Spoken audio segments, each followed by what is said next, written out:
অন্ধকারাচ্ছন্ন মহাদেশ আফ্রিকাতে পাশ্চাত্য সভ্যতার আলোক যিনি প্রথম পৌঁছে দিয়েছিলেন তিনি হলেন মানবতাবাদী অভিযাত্রী ডেভিড লিভিংস্টোন। আফ্রিকার বিস্তীর্ণ অঞ্চল জুড়ে সুগভীর অরণ্যের রাজত্ব, আদিম অসভ্য জাতির বসবাস সেখানে। সভ্য মানুষেরা কশ্চিৎ সেখানে যেত শিকারের সন্ধানে, কখনো বা কোনো অভিযাত্রী উপস্থিত হতেন নতুন দেশ জয়ের স্বপ্ন নিয়ে। সভ্যতার আলোক বর্জিত আদিম বর্বর জাতি উদ্ধূষিত এই অরণ্য রাজ্যে ডেভিড লিভিংস্টোন উপস্থিত হয়েছিলেন ভালোবাসা আর আত্মোৎসর্গের অনুপ্রেরণা নিয়েই। অন্ধকারের মানুষদের তিনি দিয়েছিলেন আন্তরিক সেবা সাহচর্যের সঙ্গে সভ্যতার আলোক সন্ধান। 1813 সালের 19শে মার্চ গ্লাসগোর ব্লান্টায়ারে এক সম্ভ্রান্ত পরিবারে জন্মগ্রহণ করেন ডেভিড লিভিংস্টোন। তার পিতার ছিল চায়ের ব্যবসার পাশাপাশি মিশনারির কাজও করতেন তিনি। ধর্মে ছিল গভীর অনুরাগ। ডেভিড লিভিংস্টোন বাল্য বয়সেই ঈশ্বর বিশ্বাসের অনুপ্রেরণা লাভ করেছিলেন ধর্মপ্রাণ পিতার কাছ থেকে। তবে ধর্মীয় গোঁড়ামি তাদের ছিল না। ধর্মবিশ্বাসের সঙ্গে মিশেছিল বিজ্ঞান চেতনা। সাংসারিক প্রয়োজনে মাত্র 10 বছর বয়সেই একটি সুতো কারখানায় তাকে কাজ নিতে হয়েছিল। কঠোর পরিশ্রমের কাজ করতে হতো তাকে, কিন্তু পড়াশোনার প্রতি আগ্রহ ছিল বরাবর। দৈনিক 14 ঘন্টা পরিশ্রমের পর পড়তেন বই। ডেভিড লিভিংস্টোনের সবচেয়ে প্রিয় ছিল ভ্রমণ কাহিনী। সেসব কাহিনীর মধ্য দিয়ে নানান দেশে ঘুরে বেড়াতো তার ভ্রমণ পিপাসু মন।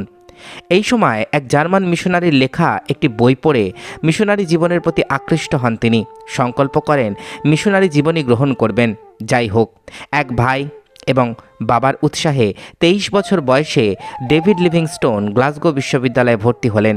সেখানে পাঠ্য বিষয় ছিল তার ধর্মশাস্ত্র, চিকিৎসাশাস্ত্র, গ্রিক ভাষা, সাহিত্য ইত্যাদি। 1 বছর পরে তিনি লন্ডনের মিশনারি সোসাইটিতে শিক্ষানবিশ শুরু করেন, কিন্তু ধর্মপ্রচারকের কাজের মধ্যে মনোনিবেশ করা সম্ভব হলো না তার পক্ষে। কিছুদিনের মধ্যেই মিশনারি সোসাইটি ছেড়ে চিকিৎসাবিদ্যা পড়ার জন্য ভর্তি হলেন। লন্ডনের বিভিন্ন হাসপাতালে 2 বছর ধরে শিক্ষানবিশি করার পর তিনি পরীক্ষায় উত্তীর্ণ হন। তারপর চিকিৎসকের চাকরি নিয়ে 1840-এর শেষ দিকে তিনি দক্ষিণ আফ্রিকার পথে যাত্রা করেন। দীর্ঘ এই সমুদ্রযাত্রা ডেভিড লিভিংস্টোনের ভবিষ্যৎ জীবনের পক্ষে বিশেষ সহায়ক হয়েছিল। ক্যাপ্টেনের সঙ্গে বন্ধুত্ব গড়ে ওঠায় তার কাছ থেকে নানা বিষয়ে শিক্ষা লাভ করেন। বিশেষ করে আকাশের গ্রহ নক্ষত্র দেখে দিক নির্ণয় করে সমুদ্রে চলার বিদ্যা রপ্ত করেছিলেন তিনি। জলপথের যাত্রা শেষ হলো দক্ষিণ আফ্রিকার আলগোয়ায়। সেখান থেকে তার কর্মস্থলের দূরত্ব ছিল 700 মাইল। তাকে যেতে হবে কুরুমান। সেখানেই মিশনারি সংস্থার প্রধান কার্যালয় অবস্থিত। এই দীর্ঘ পথ ছিল বন্ধুর ও জঙ্গলাকীর্ণ। কখনো হেঁটে কিংবা কখনো ঘোড়ার পিঠে চেপে বহু কষ্টে পাড়ি দিলেন পথ।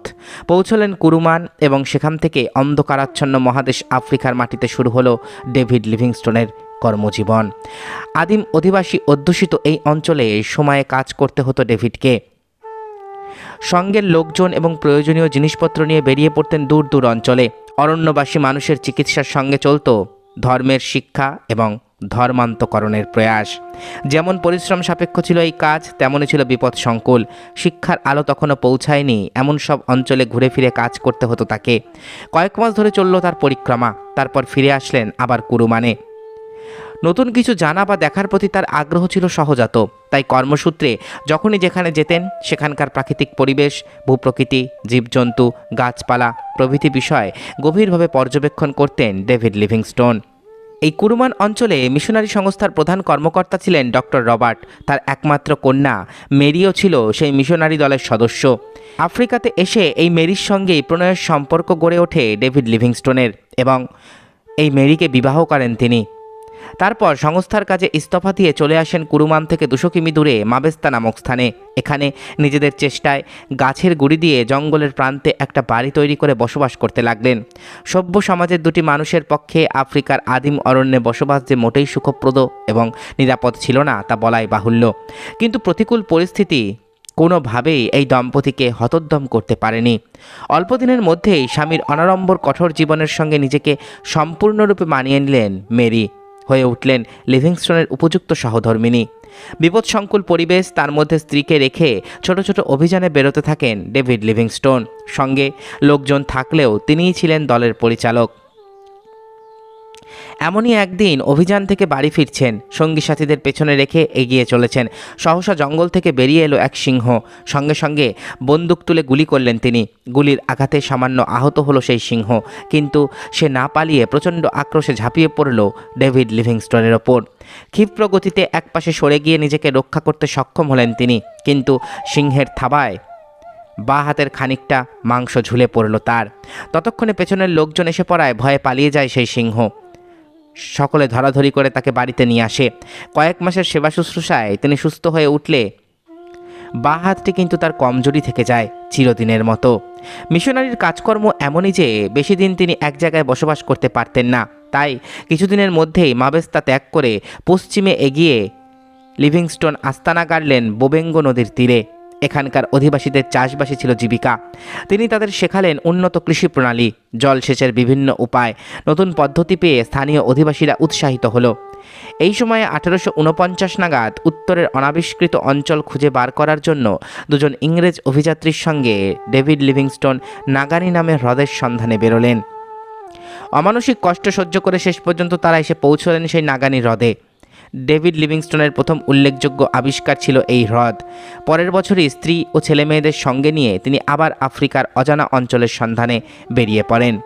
কিন্তু জঙ্গলে বিষাক্ত মাছির দংশনে ছেলেমেয়েরা অসুস্থ হয়ে পড়ায় অভিযান পরিত্যাগ করে বাড়ি ফিরে আসতে হয় তাকে। জঙ্গলের অস্বাস্থ্যকর আবহাওয়ায় সুস্থভাবে বেঁচে থাকার জন্য অত্যাবশ্যকীয় ওষুধপত্র কিছুই তার সঙ্গে ছিল না। এই সময়ে কেপটাউনে বিশিষ্ট জ্যোতির্বিজ্ঞানী স্যার ম্যাকলারের সঙ্গে লিভিংস্টোনের আলাপ হয়। ফলে তার কাছ থেকে জ্যোতির্বিজ্ঞানের নানা বিষয়ে শিক্ষালাভ করার সুযোগ পেলেন তিনি। পরবর্তী জীবনে লিভিংস্টোন এই শিক্ষার সন্তোষজনক ফল লাভ করেছিলেন।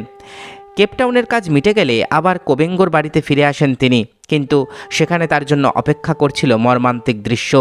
তিনি দেখলেন কোবেঙ্গোর সমস্ত গ্রাম অগ্নিদগ্ধ, ধ্বংসস্তূপে পরিণত হয়েছে। শত শত মানুষ প্রাণ হারিয়েছে। বিধ্বস্ত গ্রামটির সর্বশান্ত মানুষগুলোর পাশে দাঁড়িয়ে লিভিংস্টোন তাদের মনে আশার সঞ্চার করবার চেষ্টা করলেন। অসীম মনোবল নিয়ে সকলের সহযোগিতায় কয়েক মাসের চেষ্টায় নতুন করে গড়ে দিলেন গ্রাম। এরপর জাম্বেসির পথে প্রথমবারের অভিযান ব্যর্থ করলেন, কিন্তু দ্বিতীয়বার অভিযানে তিনি সফল হয়েছিলেন।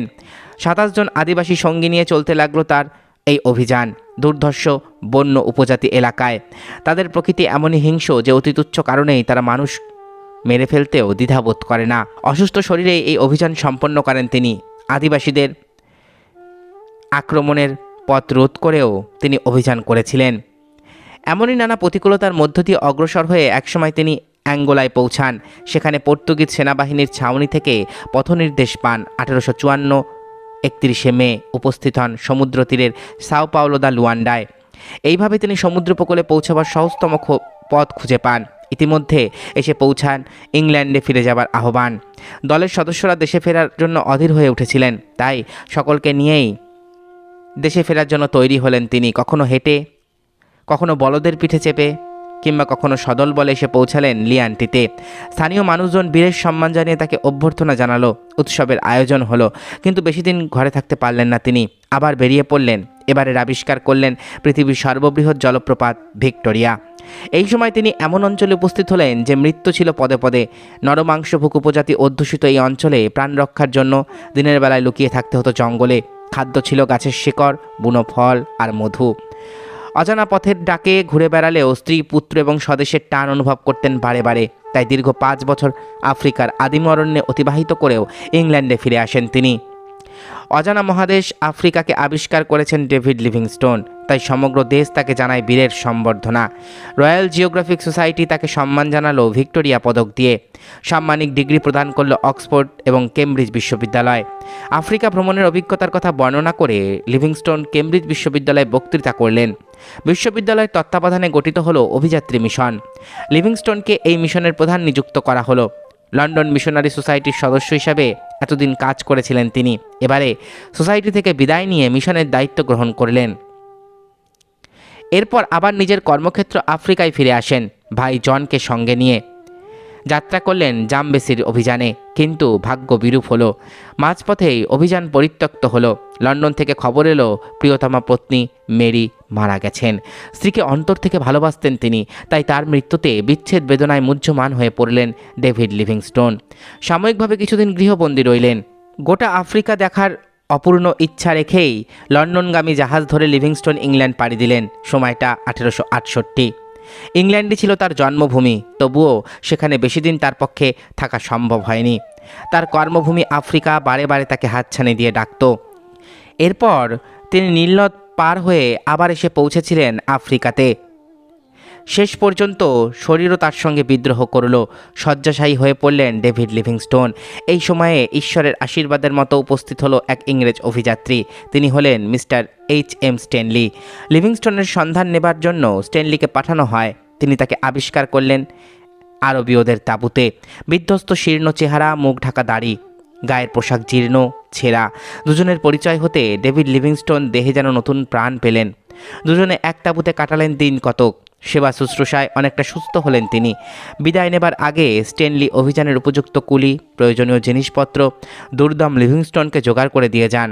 অভিযাত্রার দিনগুলিতে প্রতিদিন নিয়ম করে ডায়েরি লিখতেন ডেভিড লিভিংস্টোন। তা থেকে জানা যায় তার জীবনী শক্তি নিঃশেষ হয়ে পড়েছিল। এগিয়ে চলার শক্তি হারিয়ে ফেলেন তিনি 1873-এর 27 এপ্রিল। তারপরে ডায়েরি লিখতে পারেননি লিভিংস্টোন। বিছানায় শেষ শয্যা নিয়েছিলেন।